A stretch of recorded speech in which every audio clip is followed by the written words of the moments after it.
오늘 하나님께서 우리에게 주시는 말씀은 사도행전 16장 19절에서부터 40절까지 말씀입니다. 요정의 주인들은 자기 수익의 소망이 끊어진 것을 보고 바울과 실라를 붙잡아 장터로 관리들에게 끌어갔다가 상관들 앞에 데리고 와서 말하되, 이 사람들이 유대인인데 우리 성을 심히 요란하게 하여 로마 사람인 우리가 받지도 못하고 행하지도 못할 풍속을 전한다 하거늘 우리가 일찍 일어나 고발하니 상관들이 옷을 찢어 벗기고 매로 치라 하여 많이 친 후에 옥에 가두고 간수에게 명하여 든든히 지키라 하니, 그가 이러한 명령을 받아 그들을 깊은 옥에 가두고 그 발을 차고에 든든히 채웠더니 한밤중에 바울과 실라가 기도하고 하나님을 찬송하며 제수들이 듣더라. 이에 갑자기 큰 지진이 나서 옥토가 움직이고 문이 곧 다 열리며 모든 사람의 매인 것이 다 벗어진지라. 간수가 자다가 깨어 옥문들이 열린 것을 보고 제수들이 도망한 줄 생각하고 칼을 빼어 자결하려 하거늘 바울이 크게 소리질러 이르되, 내 몸을 상하지 말라, 우리가 다 여기 있다 하노라니, 간수가 등불을 달라고 하여 뛰어들어가 무서워 떨며 바울과 실라 앞에 엎드리고 그들을 데리고 나가 이르되, 선생님들이여, 내가 어떻게 하여야 구원을 받으리까 하거늘 이르되, 주 예수를 믿으라, 그리하면 너와 내 집이 구원을 받으리라 하고 주의 말씀을 그 사람과 그 집에 있는 모든 사람에게 전하더라. 그 밤 그 시각에 간수가 그들을 데려다가 그 맞은 자리를 씻어주고 자기와 그 온 가족이 다 세례를 받은 후 그들을 데리고 자기 집에 올라가서 음식을 차려주고 그와 온 집안이 하나님을 믿음으로 크게 기뻐하니라.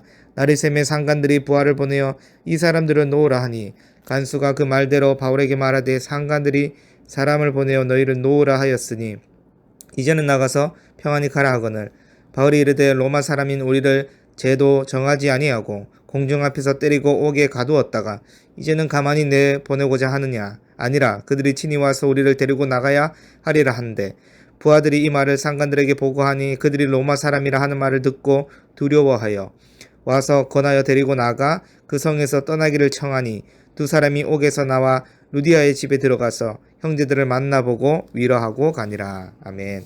여러분, 세상 사람들과 그리스도인들의 여러 차이점들이 있겠지만 한 가지 분명한 차이점이 있습니다.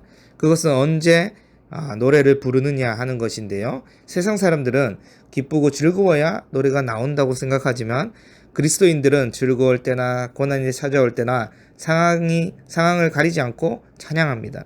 오늘 본문에 나오는 감옥에 갇힌 바울과 실라가 그러했습니다. 그들이 찬송을 불렀을 때 얼마나 놀라운 일들이 일어났는지 함께 나누고자 합니다. 여러분, 바울이 하나님의 명령에 순종하여 유럽 전도를 시작하고 처음 발을 디딘 곳이 바로 빌립보라는 도시였습니다. 빌립보는 마게도냐의 첫 성이었고 로마로 나아가는 첫걸음에 해당하는 도시였습니다. 이곳 빌립보에서 바울은 먼저 루디아라는 여인을 만났고 그 여인의 집에서 빌립보 교회를 시작했습니다. 그러나 순탄할 것 같았던 빌립보에서의 사역은 마냥 순조롭지는 않았습니다. 바울이 빌립보에서 귀신 들린 한 여종을 고쳐주었는데 이것이 문제거리가 된 것입니다. 여러분이 알다시피 이 여종은 점을 치면서 그 주인에게 상당한 수입을 제공했었습니다. 그런데 점치는 여종이 고침을 받아 더 이상 점을 치지 않게 되고 수입이 끊어지자 주인이 화가 나서 바울과 실라를 관리들에게 고소하게 된 것입니다. 그러자 상관들은 이들을 옷을 찢어버리고 매로 치라고 명합니다. 그래서 간수들이 바울과 실라를 심히 매질하고 옥에 가둬버리는데요. 여러분, 생각해보면 바울은 하나님의 명령을 따라서 빌립보에 왔고 바울을 기다리는 것은 매질과 감옥 생활이었던 것인데요. 그렇습니다. 여러분, 하나님의 뜻을 따른다고 해서 고난이 없는 것이 아니라는 좋은 본보기를 보여주는 대목입니다. 여러분, 마찬가지로 우리가 하나님께 예배하고 교회를 마음을 다해 섬기면서 때로는 이해되지 않는 고난이 따릅니다. 여러분, 바울도 하나님을 위해 복음 전하고 선교하고자 했던 선한 의도였습니다. 또한 귀신에 사로잡혀 있던 영혼에게 하나님의 이름으로 자유를 얻게 한 것도 하나님을 위한 사역이었던 것입니다. 이러한 바울을 기다린 것은 억울한 고발을 당하고 많이 매질을 당하고 감옥에 갇히게 된 것이지요. 여러분, 중요한 것은 이러한 고난의 상황에서 바울이 어떠한 행동을 하는가입니다. 우리 사도행전 16장 25절 말씀인데요. 한밤중에 바울과 실라가 기도하고 하나님을 찬송하며 제수들이 듣더라. 아멘. 여러분, 바울과 실라는 원망 한번 하지 않고 불평 한번 하지 않고 오히려 하나님께 기도하며 찬송을 부르는 것이에요. 그렇게 바울과 실라는 기도와 찬송으로 밤을 지새우는 것입니다. 여러분, 우리의 삶에도 이해되지 않는 고난이 따를 수 있습니다. 그럴 때 우리는 바울과 실라처럼 원망과 불편이 아닌 기도와 찬송을 하나님께 올려드려야 할 줄 믿습니다. 여러분, 그러자 26절에 어떤 일이 일어났습니까? 26절 말씀인데요. 이에 갑자기 큰 지진이 나서 옥토가 움직이고 문이 곧 다 열리며 모든 사람의 매인 것이 다 벗어진지라. 여러분, 바울이 하나님께서 바울과 실라의 기도와 찬송의 소리를 들으시고 모든 제소의 손과 발에 묶인 결박을 풀게 하셨습니다. 여러분, 여기서 우리가 주목하기 원하는 것은 옥토가 움직이는 지진이 일어났고 문이 다 열렸고 묶였던 쇠고랑이 풀어진 그러한 일이 아닙니다. 하나님께서 바울과 실라의 기도와 찬송의 소리를 듣고 계시다는 것입니다. 그렇습니다. 여러분, 바울과 실라가 제발 감옥의 문을 열어달라고 하나님께 기도했을까요? 아닐 것입니다. 바울과 실라는 평소대로 신실하신 하나님께 감사와 은혜에 대해 기도하고 찬송을 했을 것입니다. 그래서 여러분, 진짜 놀라운 기적은 어디서 일어날까요? 어떤 상황 속에서도 하나님께서 신자의 소리를 들으신다는 그 믿음에서 이미 기적은 시작되는 것입니다. 그렇기 때문에 상황에 관계없이 바울과 실라는 기도와 찬송을 하나님께 올려드릴 수 있었던 것입니다.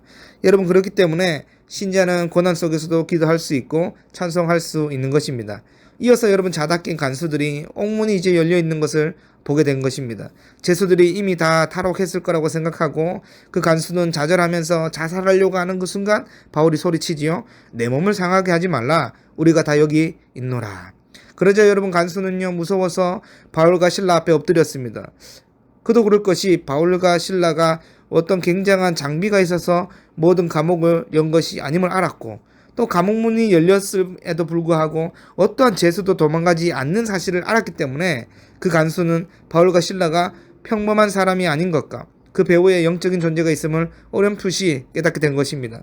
그래서 30절에 간수가 뭐라고 고백합니까? 그들을 데리고 나가 이르되 선생님들이여 내가 어떻게 하여야 구원을 받으리이까 하거늘.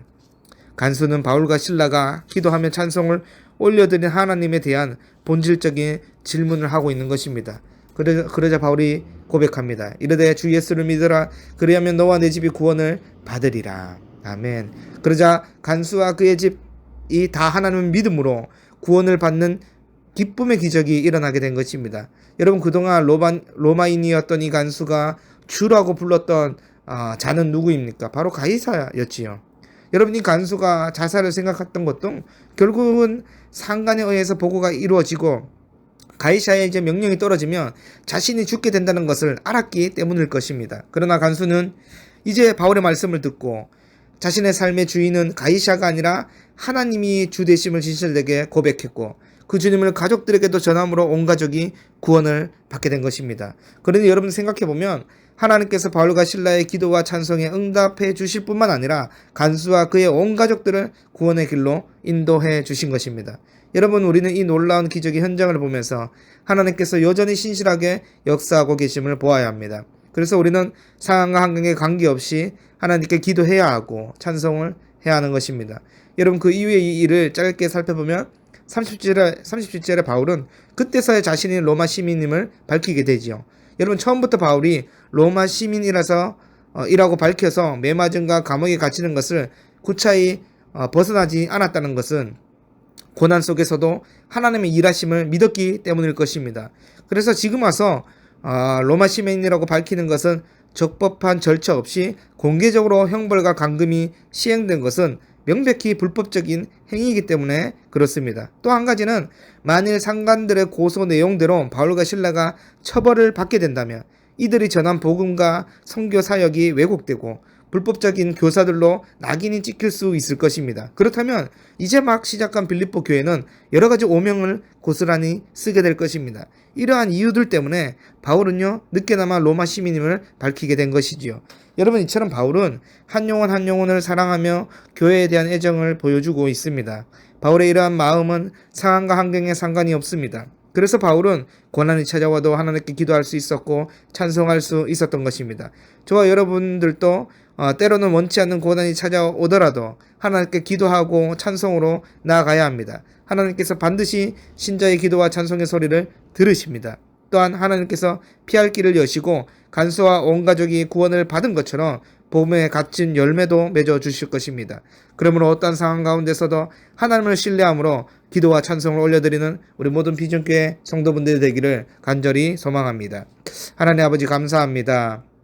바울과 실라는 어떠한 상황 가운데서도 하나님과 친밀한 기도 또 하나님과 올려드리는 찬송을 하였습니다. 그때 하나님께서 피할 길을 여셨고 정말 간수와 온 가족들을 보호하시고 구원 받는 은혜를 주셨습니다. 하나님 그렇습니다. 우리가 어떤 상황 가운데서도 바울과 실라처럼 기도하고 찬송할 수 있게 도와주시고 그 상황 가운데서 피할 길을 여시고 값진 열매도 맺어주시는 하나님의 그 손길을 떠나지 않고 오히려 더 붙잡는 그런 삶이 될 수 있도록 축복하여 주시옵소서. 감사드리며 우리 주 예수 그리스도의 이름으로 기도드립니다. 아멘.